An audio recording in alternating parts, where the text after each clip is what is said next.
Why do I need to test my aquarium water? Testing aquarium or pond water is both a critical and essential step in maintaining a healthy, thriving aquatic environment. It allows hobbyists to monitor and maintain the water parameters necessary for the well-being of all fish, plants, and other inhabitants within. One of the main reasons to test water is to ensure that the chemical composition of the water is in correct balance. This includes parameters such as ammonia, nitrite, nitrate, and pH levels. By regularly testing these parameters, fish keepers can quickly identify any potential issues and take appropriate measures to correct them before they have a detrimental impact on the aquarium or pond inhabitants. By doing so, this also helps to prevent outbreaks of diseases and other health issues. For example, high levels of ammonia or nitrite can be toxic to fish, causing stress and making them more susceptible to diseases. Regular testing allows fish keepers to detect and address these issues promptly, minimising the risk to the inhabitants of an aquarium or pond. In addition, testing water is essential for monitoring the effectiveness of the filtration and maintenance processes. By regularly testing the water, hobbyists can ensure that the filtration system is functioning as it should, and regular water changes are maintaining a healthy environment for the aquarium inhabitants. Testing your source water. If you use tap, borehole, water butt, or well water, testing this source water is also an important step in ensuring the health and safety of any fish, plants, and invertebrates in your care. When considering testing the source water, it's essential to focus on key parameters that can directly impact the aquatic environment. These parameters include, but are not exclusive to, pH, ammonia, nitrites, nitrates, and chlorine-chloramine levels. Some of these substances can occur in your source water for numerous reasons. For example, agricultural runoff or other environmental factors. Tap water will invariably contain chlorine or chloramine, which are introduced into the water to kill bacteria. However, these chemicals can be harmful to both aquatic life and filter bacteria. Testing for such parameters helps you assess the initial water quality and make informed decisions about the need to find an alternative source, such as reverse osmosis water. Testing source water is an essential practice for responsible fish keeping maintenance and contributes to the overall health and longevity of the aquatic ecosystem you're caring for. Reverse osmosis water is a type of purified water that's undergone a filtration process. In this process, water is passed through a semi-permeable membrane to remove impurities, contaminants, and minerals, resulting in highly purified water. These impurities may include dissolved solids, minerals, salts, chemicals, heavy metals, and other contaminants present in the source water. As a result, RO water is known for its purity, as it's free from many of the substances found in regular source water. This makes it an ideal choice for fish keeping, being a clean and consistent water source for fish and other aquatic life. Because it's essentially devoid of dissolved solids and impurities, it serves as a blank canvas for aquarium hobbyists to create specific water conditions suitable for different species of fish and aquatic plants.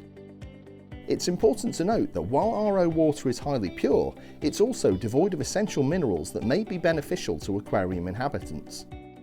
As a result, aquarium hobbyists often use remineralization to add back necessary minerals and achieve the ideal water chemistry for their specific aquatic setups. Here are some of the most common tests. A primary waste product, ammonia, is highly toxic and should be zero in a properly managed aquarium or pond. The presence of ammonia indicates a breakdown in the balance between waste levels and filter bacteria. No livestock should be added to a system which tests positive for its presence. In acidic water, ammonia becomes a less toxic form, ammonium. Ammonia is measured in ppm, parts per million. The result of ammonia decomposition, nitrite is also harmful and should be zero in a properly managed aquarium or pond. The presence of nitrite also indicates a breakdown in the balance between waste levels and filter bacteria. No livestock should be added to a system which tests positive for its presence. Nitrite is also measured in ppm, parts per million.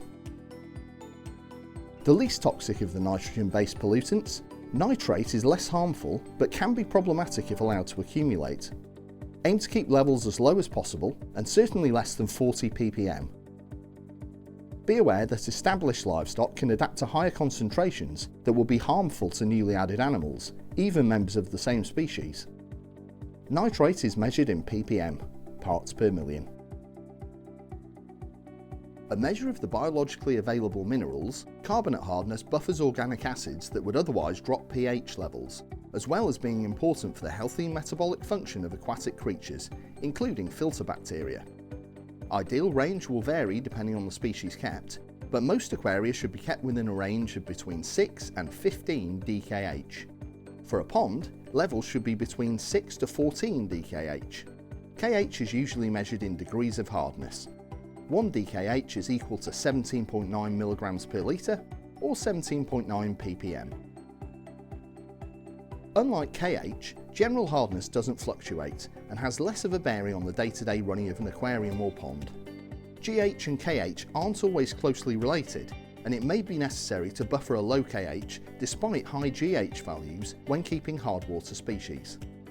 In general, a GH level of between 4 and 8 dGH is acceptable in an aquarium, and 8 to 12 dGH in a pond. GH is usually measured in degrees of hardness. 1 dGH is equal to 17.9 mg per litre or 17.9 ppm. pH measures the acidity or alkalinity of water.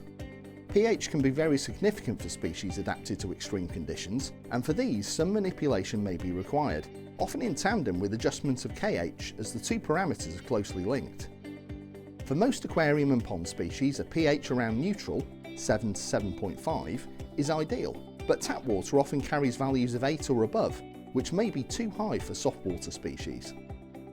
Before attempting to lower pH, KH usually has to be lowered, and dilution with purified water is the best way to accomplish this. Take care if altering pH, and ensure KH values are high enough to prevent a crash into levels which can cause acidosis. pH is a logarithmic scale, meaning that an increase or decrease of an integer value changes the concentration by tenfold. For example, a pH of 5.5 is 10 times more acidic than a pH of 6.5. pH has a range from 0, acidic, to 14, alkaline. A parameter which can shift far more rapidly than any other, water temperature has a significant impact on the health of our cold-blooded pets. For some aquarium species, fluctuations are a natural part of daily or seasonal cycles, whereas others come from habitats that show a good deal of stability and can be stressed by values outside of an optimal bracket, for example a reef aquarium. Temperature can be measured in either Fahrenheit, degrees F, or Celsius, degrees C. A waste product that can fuel nuisance algae growth if allowed to accumulate, phosphate can also prove harmful to delicate invertebrates and fish. Trace amounts are needed for desirable plants and algae, but high concentrations can lead to mortality in sensitive species and ailments such as lateral line erosion in more robust fishes.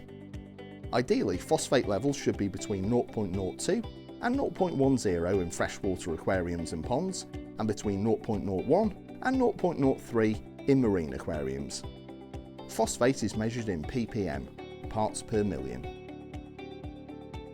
In the context of aquarium keeping, specific gravity, or SG, is a measure of salt content and has a bearing on the health of marine and brackish creatures. As with a few other parameters, fluctuations are either best avoided in the case of marine invertebrates, or encouraged when keeping estuarine animals that originate from tidally influenced habitats. Best measured with a refractometer, with a recommended range between 1.022 to 1.028, a salinity of 29 to 37 ppt. Specific gravity is the ratio of a material's density with that of pure water at 4 degrees Celsius, and therefore a relative quantity with no units. A very important element for the growth of coral skeletons, calcium can be quickly depleted by fast-growing corals, and low levels will restrict health and vigour. High levels can affect pH and are best avoided. An optimal calcium range in a reef aquarium is 350 to 450, which is vital for coral calcification and skeletal formation. Calcium is measured in ppm, parts per million. Together with calcium, magnesium is an important component of healthy coral skeletal growth.